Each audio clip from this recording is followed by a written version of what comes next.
بنی اسرائیل کی ہدایت کے لیے حضرت داؤد علیہ السلام مابعوث ہوئے۔ قرآن حکیم میں آپ کا ذکر سورہ سعد کے علاوہ کئی ایک صورتوں میں آتا ہے۔ مورخین لکھتے ہیں کہ حضرت داؤد یہودا ابن یعقوب علیہ السلام کی اولاد سے تھے۔ آپ بڑے علو العزم اور جلیل القدر نبی تھے۔ زبور آپ پر ہی نازل ہوئی تھی۔ اللہ تعالیٰ نے نبوت کے ساتھ ساتھ سعادت دولت دنیا بھی عطا کی تھی۔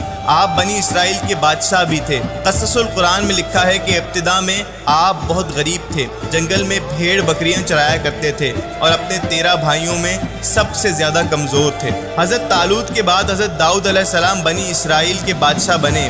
ہر چند اس وقت حکومت کے لائق آپ کے سوا کوئی اور شخص نہیں تھا۔ اس کے باوجود آپ کو تخت کے لیے جنگ لڑنی پڑی۔ دشمنوں نے آخر کار منہ کی کھائی اور فتح و نصرت نے آپ ہی کے قدم چومے۔ جناب طالوت کی طرح آپ کو بھی اکثر و بیشتر جہاد کرنے پڑے۔ آپ نے بنی مواہب، بنی معان اور اہل روم سے یہ شدید گمراہ لوگ تھے، سخت لڑائیاں لڑی، یہاں تک کہ انہیں مطیع و جاگزیر بنا لیا اور سب سے جزیہ وصول کیا اور دیگر ریاستوں پر بھی جزیہ لگایا۔ مختصراً یہ کہ آپ کے عہد میں بنی اسرائیل کی سطوت و حکومت تمام قوموں پر مسلم ہو گئی، سلطنت کی حدود بڑھی اور کامل اقتدار حاصل ہو گیا۔ آپ کے انتقال کے بعد آپ کے بیٹے حضرت سلیمان علیہ السلام مسند حکومت پر جلوہ گر ہوئے۔ حضرت سلیمان خلافت و نبوت اور سلطنت پر ہر سے 3 نومائے عظمہ سے بہرور تھے۔ قرآن حکیم میں آپ کا ذکر سورہ انعام، سورہ انبیاء، سورہ سبا، سورہ نمل، سورہ بقر اور سورہ صاد میں آتا ہے۔ آپ کے عہد حکومت میں اسرائیل کا عروج و اقتدار کمال پر پہنچا۔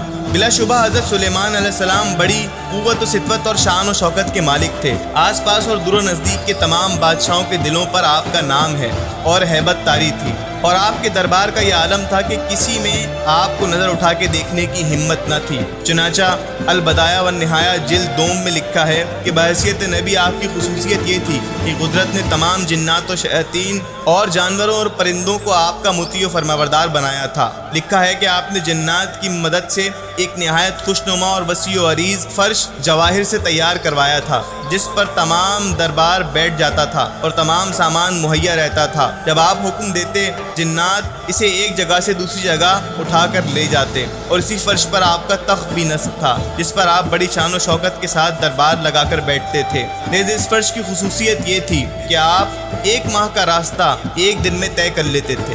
البدایہ والنہایہ جلد 2 میں لکھا ہے کہ ایک روز حضرت سلیمان علیہ السلام کا تخت رواں تھا۔ جب ایک مقام پر آ کر رکا اور آپ نماز ادا کرنے کے لیے اترے تو ہدہد نے اس دوران اس مقام کے طول و عرض کو دیکھنے کے لیے پرواز کی۔ چنانچہ وہ سبا نام کے ایک شہر میں جا پہنچا۔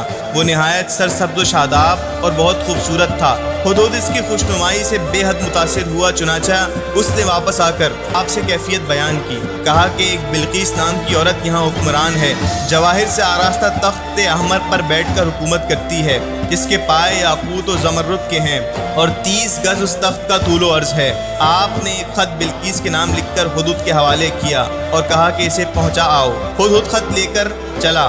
بلقیس کے محل میں جب داخل ہوا تو روشن دان کی راہ سے اس کے کمرے میں پہنچ کر اس کی چھاتی پر خواب کی حالت میں رکھ کر چلا گیا۔ جب وہ بیدار ہوئی، اس نے خط پایا اور اس پر حضرت سلیمان علیہ السلام کے نام کی مہر دیکھی تو اپنے اراکین حکومت سے آپ کے متعلق استفسار کیا اور کہا کہ کیا تم انہیں جانتے ہو؟ انہوں نے کہا ہاں، وہ بہت بڑے طاقتور اور جلیل القدر فرما روا ہیں، لوگوں کو دین موسوی کی طرف بلاتے ہیں اور خود کو نبی کہلواتے ہیں۔ ملکہ نے یہ بات سن کر مزید حالات معلوم کرنے کے لیے آپ کے دربار میں اپنے سفیر بھیجے۔ سفیروں نے واپس آ کر وہاں جو کچھ دیکھا بلا حکم و قاص بیان کیا۔ انہوں نے کہا حضرت سلیمان علیہ السلام پیغمبر بھی ہیں اور بادشاہ بھی، ان کا مقابلہ کرنا انسان کے بس کا کام نہیں، وہ بہت مضبوط اور طاقتور ہیں۔ اب ملکہ بلقیس دربار سلیمانی میں جانے کے لیے بذات خود تیار ہوئی۔ اس نے اپنے تخت کو درمیان کے محل میں منتقل کیا، جس کے چاروں طرف ایسے ہی 7 محل تھے جن کی دہلیزوں کو طے کیے بغیر کوئی اندر نہیں جا سکتا تھا۔ نیز بہت سی فوج محلات کی حفاظت کے لیے مقرر کی اور ایک لشکر عظیم کو ساتھ لے کر بڑے تسب و احتشام کے ساتھ روانہ ہوئی۔ جب آپ کے قریب پہنچنے کو ہوئی اور حضرت سلیمان علیہ السلام کو الہام کے ذریعے اس کے آنے کا علم ہوا تو آپ نے اپنے درباریوں کی طرف نظر اٹھا کر فرمایا، کوئی ہے جو ملکہ کو یہاں پہنچنے سے پہلے اس کا تخت حاضر کر دے؟ تو ایک جن بولا، زوال کے وقت تک تو میں لا سکتا ہوں۔ آپ نے فرمایا، یہ تو بہت دیر ہے، مجھے اس سے بھی پہلے چاہیے۔ اب تمام درباری خاموش تھے۔ بالآخر آپ کے وزیر اعظم برقیہ نے کہا میں اسے چشمے زدن لا سکتا ہوں۔ صاحب کتاب اس امر کی تائید کرتے ہوئے لکھتا ہے، برقیہ آپ کے صحابی تھے، ولی بھی تھے اور اسم اعظم سے بھی واقف تھے، چنانچہ انہوں نے پلک جھپکنے کی دیر میں تخت لا کر پیش کر دیا۔ حضرت سلیمان علیہ السلام کی رحلت کا وقت قریب آیا تو آپ نے اللہ تعالیٰ سے دعا کی کہ 1 برس تک میری موت کا ہرگز کسی کو علم نہ ہو۔ چنانچہ ایسا ہی ہوا۔ ایک روز مسجد گئے، عصا ٹیک کر کھڑے ہو گئے۔ اس دوران آپ کی روح قفس عنصری سے پرواز کر